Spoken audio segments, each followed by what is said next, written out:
Hello, Illumineers. It is Avery Quinn here with Legends of the Inkwell. This is my first solo stream, so thank you so much for dropping in and hanging out with me this evening. I was going to share a little bit about my prep for the set champs that are coming up, as well as the Richmond DLC, which is taking place next week. So I know there's a lot of focus and preparation going into that for everybody. I was going to walk you through two decks that I'm looking at possibly playing, sharing some of my secret spice that I've put into both of them. I also do cosplay typically at the DLC, so I was going to give you a little sneak peek at which cosplays I'm going to be doing for the DLC this time. I also have to do some pack openings because I'm supposed to be doing a post for everybody for the channel tomorrow to celebrate New Year's Eve. So I will do a pack opening with you guys as well. So let's get into it. I'm going to check and make sure that people can actually see my stream right now. So let me, because I'm getting some weird things on the chat interface here on OBS. So let me ping Mike real quick. I think he's supposed to be listening in with me, so we'll see if he's there.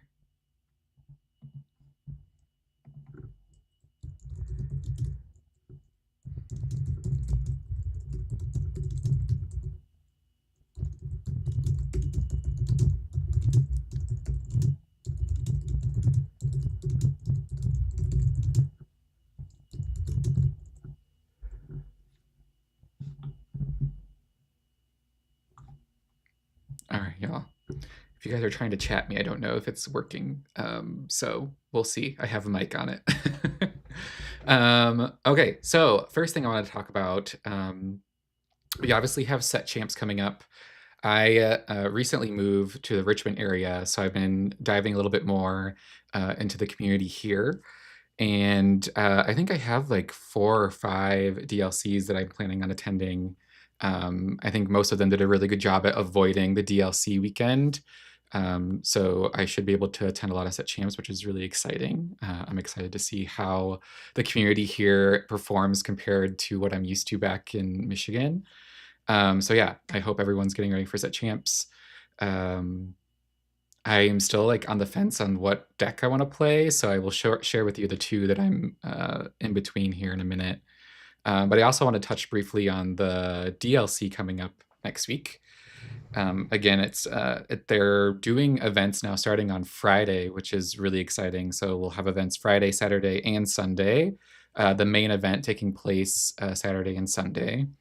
All of the side events that are happening. So if you are coming as an attendee, or if you don't make day 2 or things of that nature, or if you wanted to play on Friday before everything gets kicked off, I think all the side events are going live on the 2nd. So make sure that you are set your calendars and your alarms for that. It should be, there should be tons of options. I thought it was really interesting that they were doing that they're doing a promo specific prizing for one of the events happening on Friday. So that's really cool. I think I'm going to be trying to get in on that. There is a chance that I might have to work, so we'll see if I can go. I ended up getting a competitor badge as well as an attendee badge for my partner Jacob. So if I do have to end up working on Friday, we will be sending Jacob in my place, hopefully, to fight for those promos. Okay, so let me get into some of the decks that I'm considering for both the set champs and the DLC. I think a lot of you will be familiar with these. So let me share my screen here. So I'm just on Dreamborn. I have 2 decks that I have here. I'm going back to Steel Song for Infinity. I have 2 different Steel Song decks that I can also show you if you're interested, that are more catered obviously towards Infinity. I have a regular build of stereotypical Steel Song, and then I have a more aggro version. But for the DLC and for set champs, I am in between doing Bleen, which is what I typically call our blue-green decks, or our emerald sapphire decks. And then I'm also looking at fat aggro, which is ruby amethyst. So yeah, those are the two that I'm looking at. So let's look at Bleen first, because I feel like a lot of people are looking at this deck right now. My version, let me see if there's a better way to view this. I think I want to view by cards, right? Yeah, there we go. So my deck is pretty straightforward. I'm running, the 4 baby Clarabelles. She's great to get out as a first character to play on your first turn. But I don't think she doesn't usually show up very often. So, obviously it's okay to, have her show up later. It always feels good when you can play her to get rid of an item. So yeah, I love this Clarabelle card. The art is fantastic too. I think we can all relate to being clumsy now and again. And then obviously we have our ramp pieces for our 2 ink spots. So we have Tipo Growing Sun, and then we also have Sail the Azurite Sea here, trying to get, what blue does best, which is ramping. So those are kind of, the 2 main staples you run 4 of in any blue deck, because you're trying to outpace everybody with ink. I am running the awesome Prince Philip line. I'm so grateful that the Lorcana team has made this awesome Prince Charming card super relevant for this set. I think it's great art. He's one of my favorite princes. I love Sleeping Beauty, so being able to play with this Prince card is awesome. And I was really hoping he would get some love at some point. I do 4 of this Donald. He's really great, when you can play him. Oh, hang on. It looks like some folks are testing out the chat for me. Hang on, let me see. Because I want to see you guys, but it's not showing up for me for some reason.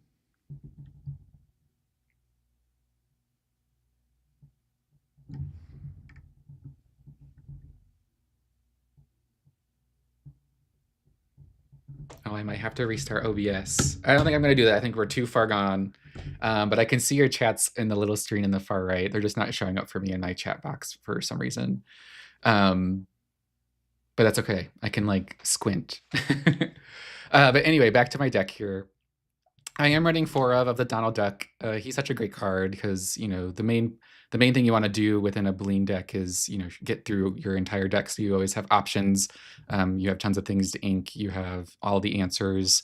And the way you do that is by drawing all the cards that you possibly can. So Donald Duck is great for that. He's also pretty sticky, so he'll stick around for a few turns at least so you can get that card draw. And I think, it also benefits your opponent, but if you play your cards right, you can kind of use it as a disadvantage against them. Cinderella, I'm starting to lose my...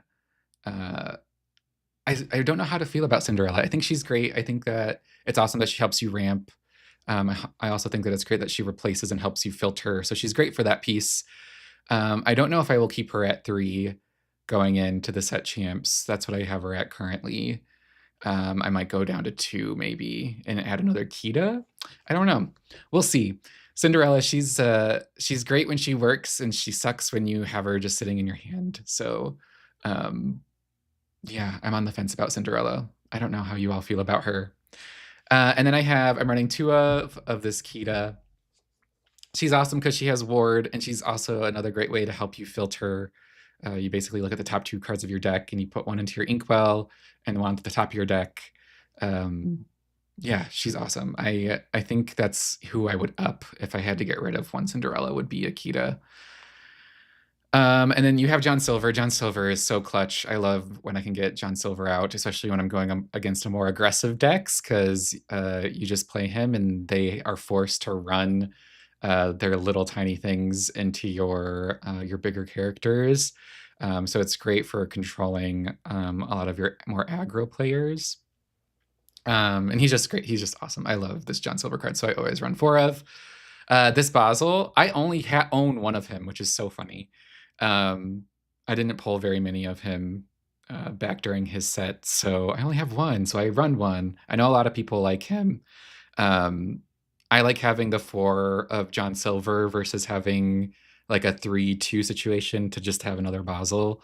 Um, I think Basel is great, when you're in a sitch and you want to like send something back to someone's hand.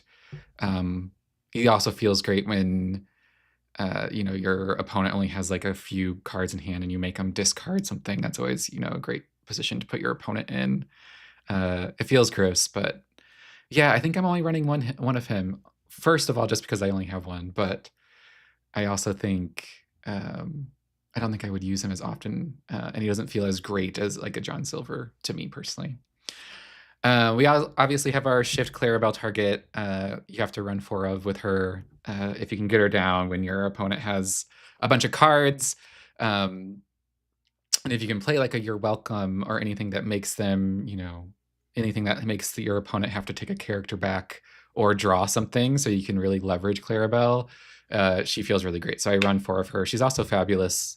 I mean, look at this art. You can't not love this Clarabelle. Her enchanted version is really pretty too. So yeah, I always will run 4 when I play green. I also love how fabulous Clarabelle is like at the Disney parks. She is like an LGBT icon for real. I don't know if you've seen like the viral videos of her at Pride Night in California, but she is pretty amazing. So a lot of love for Clarabelle here. We have Hades. I'm only running 2 of him. This is another place where I would like, should I go down 1 Cinderella to put in another Hades? I'm only running 2 right now because he is uninkable. I might go up on do 1 more of him and place a Cinderella. I don't know. He's obviously great at removing stuff that is worrisome and helping, gain control over your board. He's perfect for that. So that's another option. I might go down 1 Cinderella to go up 1 Hades. I am also a Hades fan, but I'm only running 2, so I don't know if I should be running 3. That's where, again, I think I might drop down one of these Cinderellas to go to a 3 of this Hades. I already talked about this Prince Philip card. Obsessed with it. I run 4. I also run 4 of the Prince Philip, shift target here. I think, yeah, it's so much fun right now. If you can get the Prince Philip to go off, it just feels great. We can have Prince Philip sing the malicious, mean, and scary, and then drop the Prince Philip shift target on the same turn, and you like wipe their board. It feels amazing. So I think that's why I have them both at 4 right now. I know there's some people that are cutting down the Prince Philips quite a bit. Like I think some are only like running 1 or 2. I like having 4 because he's inkable. You can typically play him because your ink is pretty full. Like you get a ton of ink pretty quickly. And so he's great where, if you play like a Donald Duck, you can play a Prince Philip on the same turn because he doesn't have as much ink as your other characters. And that's like setting you up really well to do the malicious Prince Philip combo. Yeah, I think it really just depends. I love the Prince Philip card. I'm obsessed with him again. I said he's one of my favorite princes. So anytime I get to play him, I will do that. Okay, I'm going to go into actions. I talked about Sail the Azurite Sea already. It's pretty, it's pretty standard. You have to have 4 of them to get your ramp. I'm also running 2 Develop Your Brains. Again, this is just helping you filter, which is really important for Bleen. I have Vision of the Future, which is another 4 of that I run because it can help you get your answer that you need in that turn. Vision of the Future comes in clutch for that. I'm also running Bend to My Will, which is a very mean card, but it feels super great, especially if you've like just You're Welcome somebody or Mother Knows Best somebody, and then you just bend to your will in the same turn. Feels really good for you, not for your opponent. This is like probably one of the meanest games in probably one of the meanest cards in the game right now, I would say. Do you have a mull preference for Tipo versus Sail? That's a good question. I will get back to that. Let me get through the songs. Let me get through the deck, and I will tell you what my strategy typically is for the mulligan. Um, One jump ahead. So this is again, I have just one of because it is uninkable, but it's great again if you've like if you've missed your ramp. So if you didn't get a sail or tipo, you can always go back to having one jump ahead, which helps you keep up the pace with getting ink. We have Malicious, Mean, and Scary, which I run 4 of because it, coincides with the Prince Philip. So I have 4 of each part of that combo just so I can see it more often. Again, it feels really great to play. And I love that you can sing it. If you're going against a more aggro deck or something that's a little bit lower to the ground, you can double sing Malicious, Mean, and Scary and still kind of clear people's boards. It gets around ward and all of those kinds of things because it's placing a damage counter instead of dealing damage. So it's awesome. I love Malicious, Mean, and Scary. I have 2 Mother's Knows Best. Again, this is just another piece that I have to help, it's kind of like you're trying to like stall your opponent and like keep their board under control until you can start playing your larger characters is like a big focus for Bleen. And Mother Knows Best is one of those things that can help you with that. It can be sung because it is a song. So you can kind of like play it for free, which feels good. Or you can also just use your ink because you'll typically have a lot of it. Mother's Knows Best just feels good, especially if you can follow up with a Bend to My Will, or like I said with the Basel, where you can have them discard something that you just Mother Knows Best. It's really fun. I play For Your Welcome because it's another staple for blue-green decks. It's great to use on yourself. So if you feel like your hand is dry, like you have, you need to have some draw power, you can always You're Welcome one of your own characters to draw 2. It's also great with the Clarabelle, like I said, where you can send cards back. You can send something on a character on someone's board. You can send that character back to their deck so they don't have access to it anymore. And then they draw 2, and if you have a Clarabelle, you can you use that to your advantage. It feels really great. It's also great for inking in the early game. Yeah, You're Welcome. It's a staple. I'm also running 2 Under the Seas. This is another card where I'm trying to figure out if I just want 1 of or 2 of. Is it kind of like a Bend to My Will thing, or do I need to? It's a little bit better, a little bit more flexible than Bend to My Will because it can be sung and it can be sung together, which means that you can use multiple characters to sing it to get up to that 8. It does really well against the more aggro decks, right? That are a little bit more lower to the ground. It's great against dogs, which I feel like we're probably going to see a lot of. I don't know. I just get like a feeling. So yeah, that's my 60 cards that I'm running.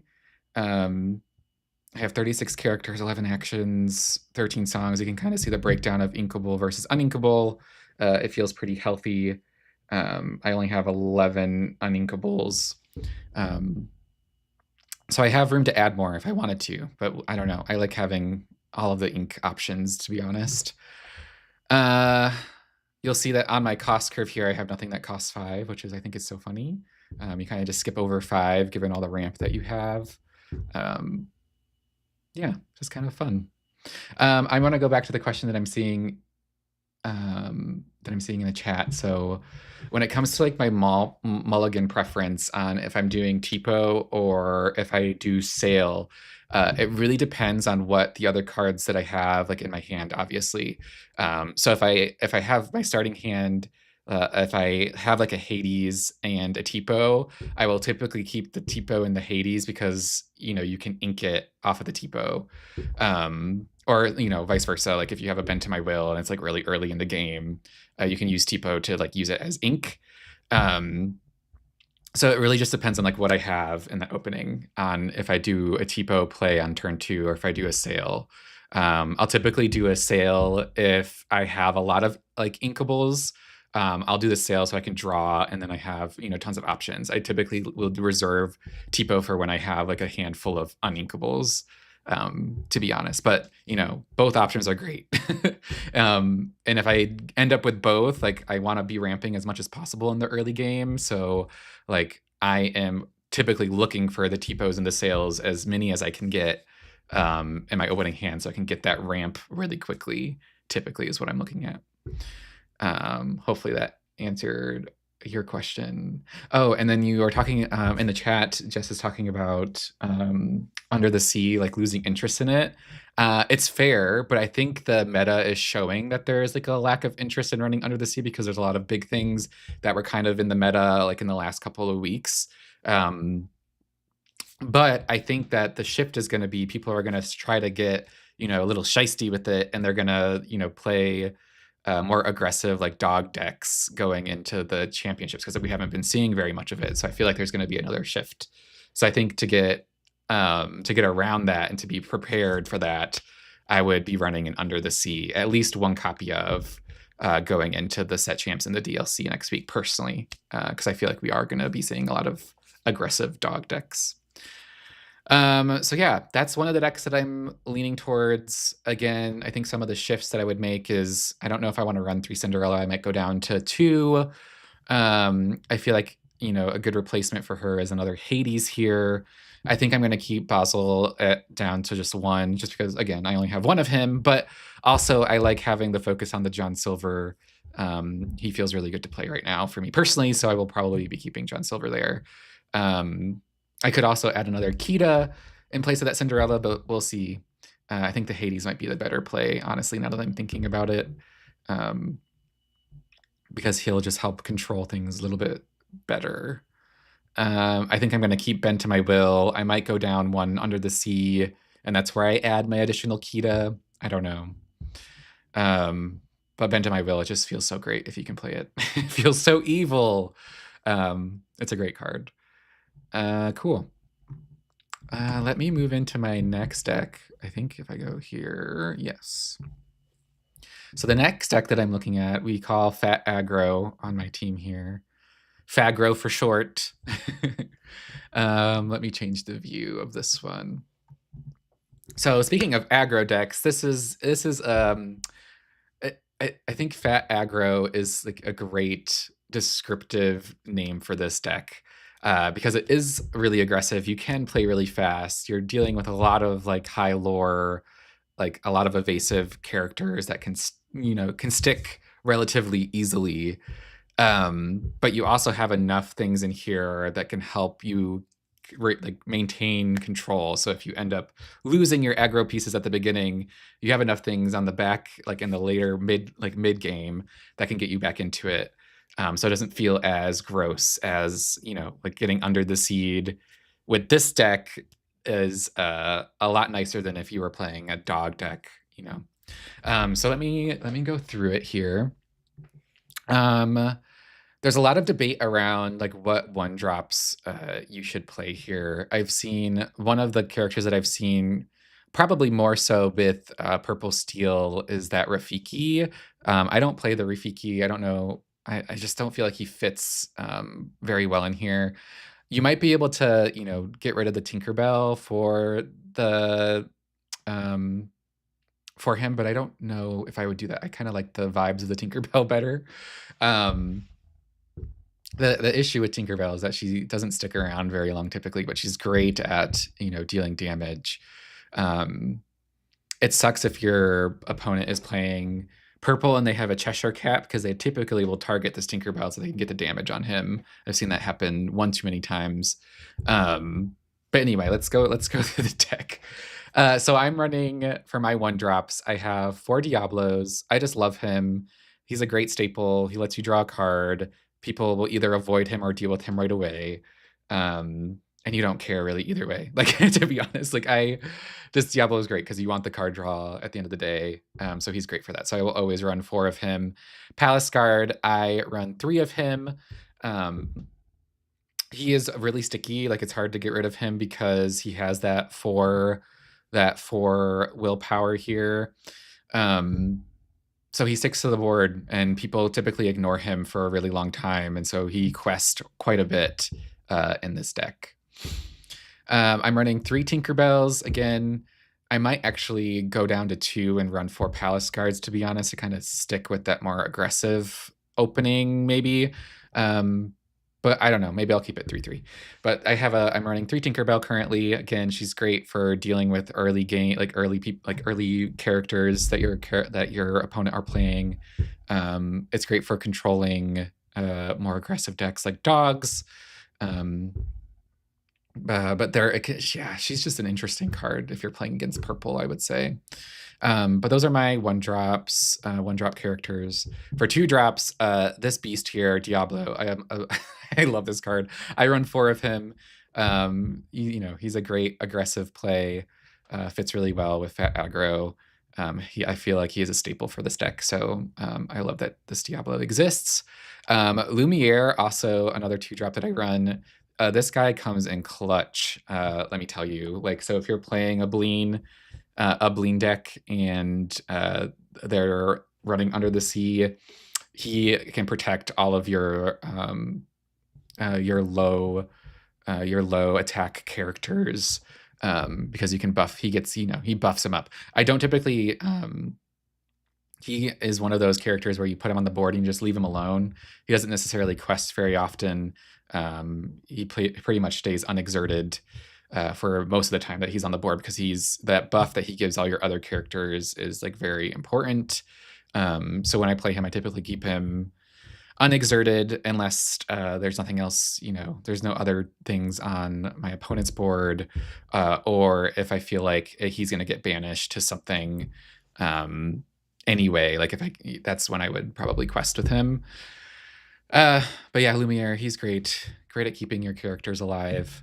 Cheshire Cat, he's awesome. I'm only running two of him. This is another one of those cards where people are trying to figure out if they should be running more of. I feel like I get stuck with him more often than not. Maybe I'm not playing him right. I don't know. But I have him down at 2 right now. He's great for, you know, keeping control of your opponent's board with bouncing all of the damage around.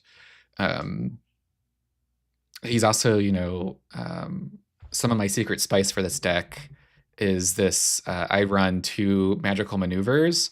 There's other people that are running, you know, they're running more medallion weights, or they are, or they're playing They Never Came Back, that Pinocchio card, which keeps things exerted. I kind of like the magical maneuvers because it combos really well with the Cheshire Cat, because if you're boosting the Cheshire Cat a few times, there's a bunch of cards under him.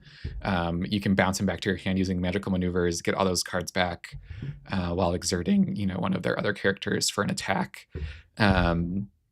So yeah, love Cheshire Cat. I only run 2. I don't know if I'll go into more, but we'll see. I am running, this is another kind of like secret spice thing that I don't think a lot of people are doing right now, is the White Rose. I have found myself quite a bit with red purple, with fat aggro right now, like getting to like 18 and 19 and then just getting stalled because my opponent starts controlling my board a lot better. Especially like in the later game, if you're going against like blue that's dropping Hades and stuff on you. You're right there. You're like 2 lore away from winning. I've added 2 White Roses just for that very reason, because she can, you know, come in out of nowhere and win you a game. Yeah, she's been pretty clutch. I think I'm gonna keep her at 2, honestly, going in into all of the events this next month. Peter Pan. I am running 2 of this Peter Pan. This is where, like, you know, I had to make the change of the White Roses versus Peter Pan. I was running 4 at first. I felt like, you know, like I was losing in the late game with those high lore counts, so I cut him back down to 2. He's a great card. He sticks around with the evasive. He dies to things though with that, you know, with that one attack. He will easily get under the seed, things of that nature. He's great if you can buff him with the Lumiere. He sticks around a lot more. He also, you know, obviously combos well with the Dumbo and whatnot. But yeah, I went down to 2 of him. I wasn't as impressed, and I felt like I needed to have the ability of the White Rose in this deck. So he's sitting at 2 right now. I'm also running 2 Sisu. I love this card. She's kind of a bully. I wish we could still be running her larger counterpart, but I think she's good. I like her. I keep her at 2 right now. She quests for 2. She could usually help you like control, so that more fat part of it, um, the fat part of the deck, she fits that to a T. She's perfect for a fat aggro deck, so I run 2 of her. I might actually go down another Peter Pan to do 3. I don't know. I love this Sisu. She does do well into Bleen. I do concur there. Okay, Dumbo. Obviously, he's just a great card. He's your card draw engine. He's evasive. He gives all your other evasive cards that awesome ability too. So Dumbo is great. I run 4 of him. I also have 1 enchanted that I pulled. Mike and Jess were both there, so shout out to you both. So yes, I love this Dumbo card. I will always keep him at 4. Same with this Genie. Anytime you're dealing with card draw, you want to have that with purple, any purple deck. So I run 4 copies of Genie. I'm running 3. So this is another place where I might cut down to add another Sisu, is this Iago. I'm currently running 3. He's great for like helping control, control the board. He dies really quickly because he has Vanish, so it's kind of a hit and miss with him. So this might be where I might cut down to 2 and run 3 Sisu instead. TBD. This Hercules, again, just like the Prince Philip and the Bleen deck, I love anytime I can play a Hercules card because I'm obsessed with him. Huncules, am I right? But anyway, he the Mighty Leader card, I run 2 of him. He's great for, again, that more control aspect of this deck. He can't be dealt damage unless he is being challenged himself, so he can like run into things. And he also protects your other hero characters. So that's something that I always forget when I'm playing live, is that he does give the ability to his other hero cards. So whenever he's exerted, your other hero characters can't be dealt damage unless they're being challenged. So they basically get his ability as well. So if you're playing him, don't forget that. That's something that I tend to do, which is unfortunate. But I do love this card. I think he fits really well with the fat aggro deck here. I'm running 4 Elsas. She's perfect again with the control aspect of this deck. She has Russian evasive. She combos with Dumbo. She's great at dealing with characters, especially if you have other Lumieres down. She's awesome because you can get over that really big buff. She's also really great with the medallion weights, which I'll go into in a bit. Yeah, she can do some damage. So love this Elsa card. This Hades, this is the new Hades card, of the set. I kind of have like a love-hate relationship with him. I feel like everyone is kind of defaulting right now to just letting you draw the cards. I've seen, which is nice because you want the card draw, but I don't know. He's kind of a hit or miss. I think people have gotten really used to playing around him. So this might be another place where I might cut down again. I currently have him at 2. I just feel like his cost, like if it doesn't remove anything for you when you need it, or if it doesn't give you the card draw when you need it, it just sucks. When you're playing against this Hades, it's always like best advice to like do what's best for your game. Like, do you need the card draw, or can you live without this character? I feel like it does make you think, but I don't know if it feels great in this deck right now. So I might actually go down 1 on this Hades.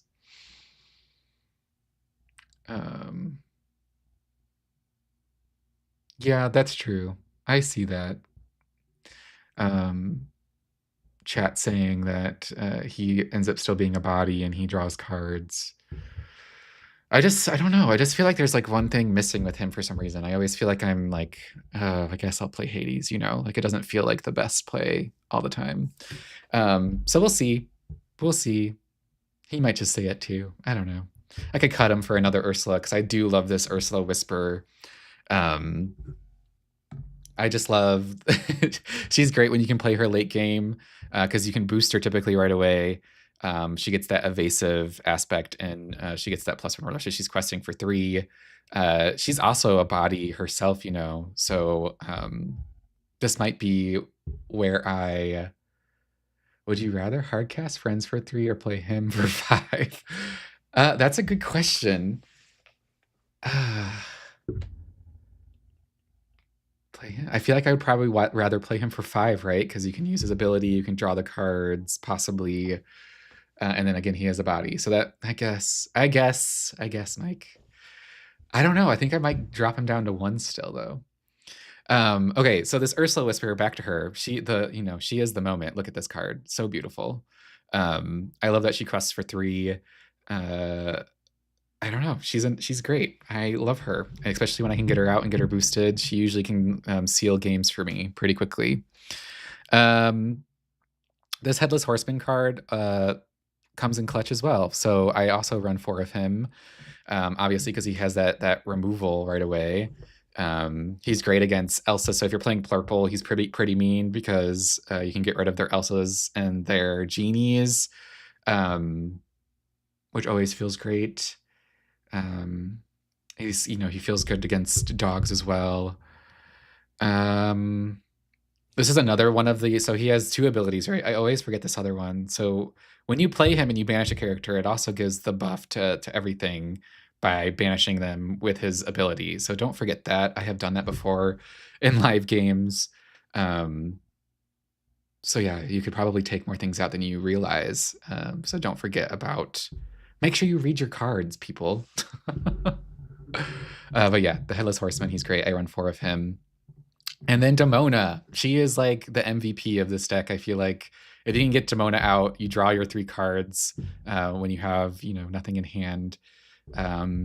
She feels good. When you're playing this deck though, and your opponent is running purple and they are also running Demona, Magical Maneuvers is great because you can basically freeze their Demona because you have to exert her and then she's frozen. They can't ready her when you turn it back over to them. So that's another great combo that I love and why I kind of had the Magical Maneuvers. This is my secret spice for this deck. But yeah, Demona, she's great. Great body, great late play. Adore her. I love the card draw. She's doing purple things. I talked a lot about Magical Maneuvers. I am running 2 of them. I'm running 1 medallion weight still. This is another place where I might swap it out, but it feels so great when you can, rush out an Elsa and have the medallion weights already down, give her that buff, and just like kind of go ham. And then you get to draw the card, right? So it kind of has that, it fits in with our red purple deck because it also has the card draw mechanic as well. So yeah, I think I'll keep it at 1. And then I'm also running 3 library still. This is another card that's getting debated pretty heavily right now on how many you should include. I have it at 3 because it sticks around and it's getting you that lore. And it also gives you the card draw. I'm still trying to figure out how to play the best with libraries. I'm really good at knowing when to put it out, but then I think I made a mistake in the stream last week with Adelie where, I played an Iago instead of moving everything to it and I lost out on all those cards. That could have, swung the game in my favor maybe, but it's a great card. Locations, I think, this location in particular is really strong. I think I'm going to keep it at 3 because it just feels good when you can play it. As a Bling player, I love Demona. Yeah, because we get to draw you cards. But yeah, library, love it. This is my deck. So I'm running 54 characters, 2 actions, 1 item, 3 locations. My inkable is a little bit. So I typically like to keep my uninkables around 15. I think that's the standard, right? So it's right there with the uninkables. I think it's fine though. I don't think I've ever had an issue where I've had a bricked hand yet. Knock on wood.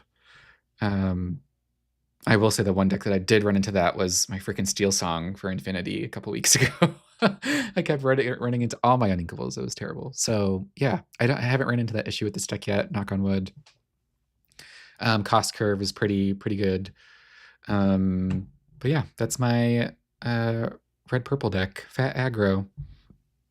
Is there? I don't think there's any other things in the chat going on.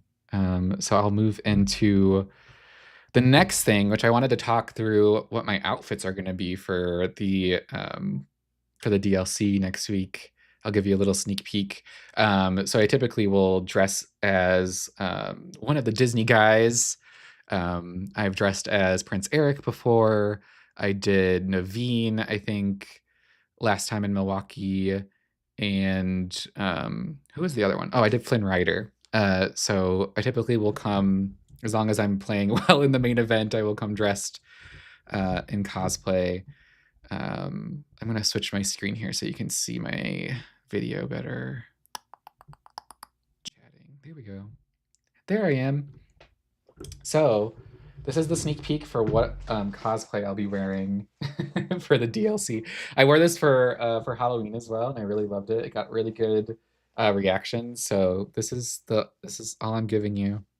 This is a sneak peek into who I'll be dressing as. You'll just get this little thing. I wonder if anyone can guess. But no, I'm really excited. That's one of the fits. I'll probably have, if I make day 2, I'll probably dress as Prince Eric again. Gotta make use of these costumes that I keep buying. But yeah, I'm excited for that. Oh, the mat that I'll be using for all the things. I was one of the lucky people that got to get one of these. Oh, let me see. There it is. Look at how shiny. So yes, this is the mat that I'll be playing with. I'm going to be trying so hard to make day 2 so I can get the Simba mat too, so I can have a complete collection. But yeah, I'm really excited. I think it's gonna go. Hang on, I'm just checking my chats here. I think we're okay. No, but I'm really excited. I'm kind of, in the air. I think I'll give both decks a good try at the championships that are happening this weekend. So I can get a feel for like which direction I want to go.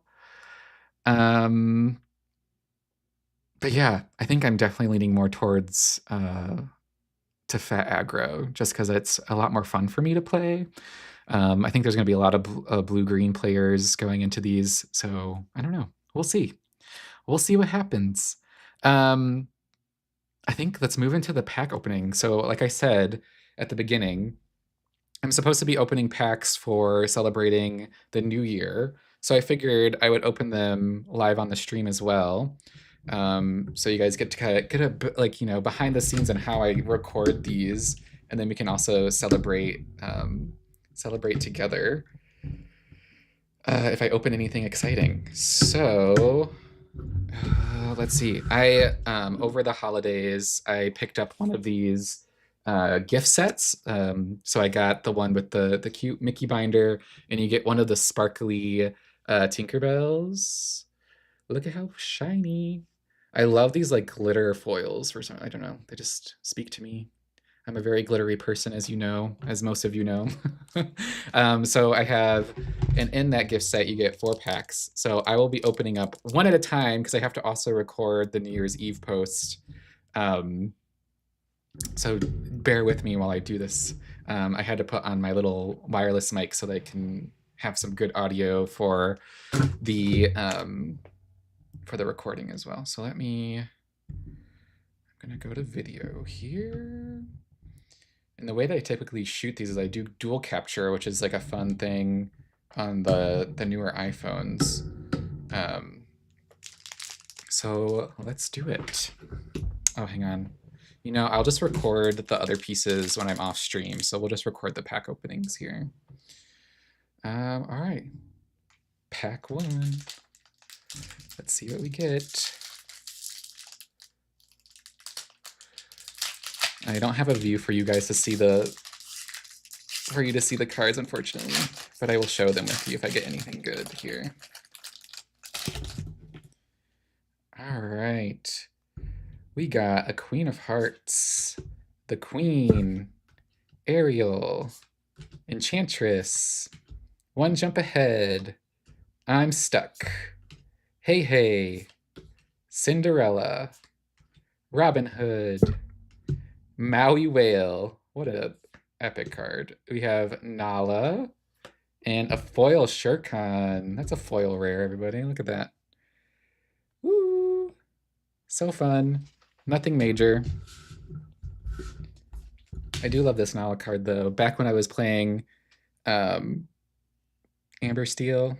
She was a goat. Okay. Nothing major in that one.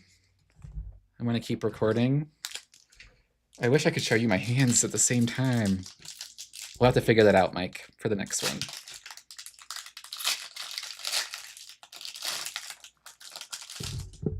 Let's see. All right, we got a Stitch, Powerline, Tiana, Aladdin, Winnie the Pooh Honey Wizard. Such a great card. Mufasa, Dumbo, World's Greatest Criminal Mind, Robin Hood, Moana Rare, Rafiki Rare. Speaking of that Rafiki, this is the one I was talking about, possibly running in Fat Aggro, but I don't know. And then we just got a foil Daisy Duck. All right, let's see.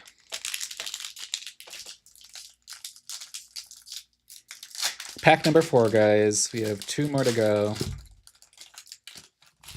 Oh, I'm opening Fabled, just so you all know. That's what came in those gift sets. All right, be our guest. Queen of Hearts, Tinkerbell, Make the Potion, Casa Madrigal, One Jump Ahead, LeFou, Mama Odie, the Mob Song. Oh, we got a super rare Shenzi. We got a super rare Belle Accomplished Mystic, and a Prince Eric foil. That's fun. Such a beautiful card. That was a pretty decent pack, right? 2 super rares. There's the Shenzi. Will she ever be relevant, this Shenzi? Oh, and you know, you have to give some love to Prince Eric. Look at how pretty. All right. Last pack, y'all. Last pack magic. We'll see. We'll see. All right, what are we gonna get here? Ooh, Max Goof. Love. Stitch. Tinkerbell. Make the Potion. Coconut Basket. Belle. Oh, guys, I think I spoiled it. There's something in here. Nani. The Mob Song. Ooh, the Rare Beast. The Rare Rafiki. Oh, and we got an epic. Epic One Last Hope, y'all. That's so fun. So it wasn't a total loss. All right, let's see. What are you guys saying? Ooh, a good epic. Yes, so pretty. I just realized I got on Twitch and didn't get the notification. Hi, friend. Hey, Dakota, what's going on? I just did my pack openings for the New Year's post tomorrow, so I will get that made and brought over. I just figured I would do it here. But yeah, I did just pull an epic, which was really fun. So fun. So shiny. Next time I got to figure out how to share my iPhone screen so you guys can see what I'm pulling. But I also got the Rare Beast. Such a gentleman. But yeah, that's all I got, y'all. Thank you so much for hanging out with me for the last hour. I'm sure you'll be seeing a lot more of me on this channel, so I hope you enjoyed it. Have a great rest of your evening. Good luck with your set champs if you're playing those this weekend. I think I have 2 or 3, like I said. I'm going to test out my decks for the DLC next week. But yeah, in the meantime, have a great one. Ooh, we're going to go raid somebody. Let's do it. All right. Good night, everybody.